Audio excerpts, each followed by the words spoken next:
Well, my name is Sarah Amsler, and I'm in the Department of Sociology at Aston University. If our understanding of climate change is a social and political one, thinking about the end of the human as potentially something, the end of certain people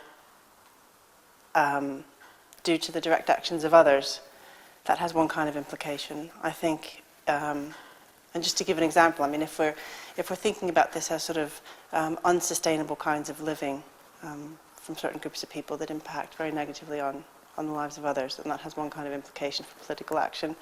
I think if we're thinking about this in some kind of abstract way, in the indefinite future, that has another kind of implication. And so I think it is important to make these distinctions about what it is we're talking about. And I think we're only now at a point where we can start to do that in some kind of collective sense, because these are questions that are emerging gradually. And I think what is important to realize is that even the proper framing of questions, whatever that means for particular people at particular times, is an important kind of a task.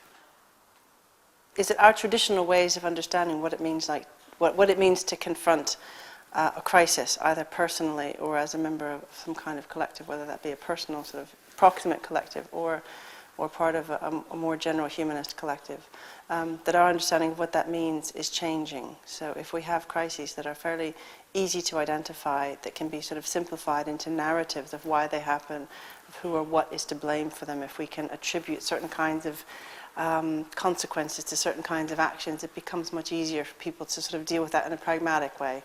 Whereas something framed as global climate change, I think at the moment, these models don't fit, because it is something in the not proximate future. It's something about people whom we've never met and may never meet.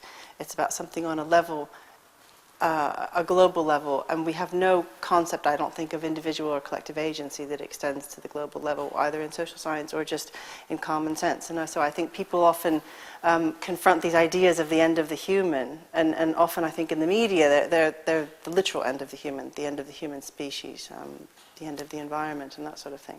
That people confront these almost as brick walls, that in a sense that we don't yet have the critical tools to confront either ethically or politically or even intellectually. And so I think this is a process of trying to develop these tools for dealing with this, trying to develop these new conceptions of agency, these new understandings of what it means to be connected to other people, and these new conceptions of time that aren't necessarily so individualized and so sort of immediate and divided up into past and present and future. And I think that is something that we need to learn how to do in order to try to confront these issues. So I think, what does the end of the human mean in terms of action for climate change?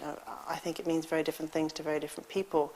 But I think at present what it suggests to me is sort of an impasse that we need to work from in order to try to maybe change the nature of the question itself into something that is more specifically linked to people's everyday experiences.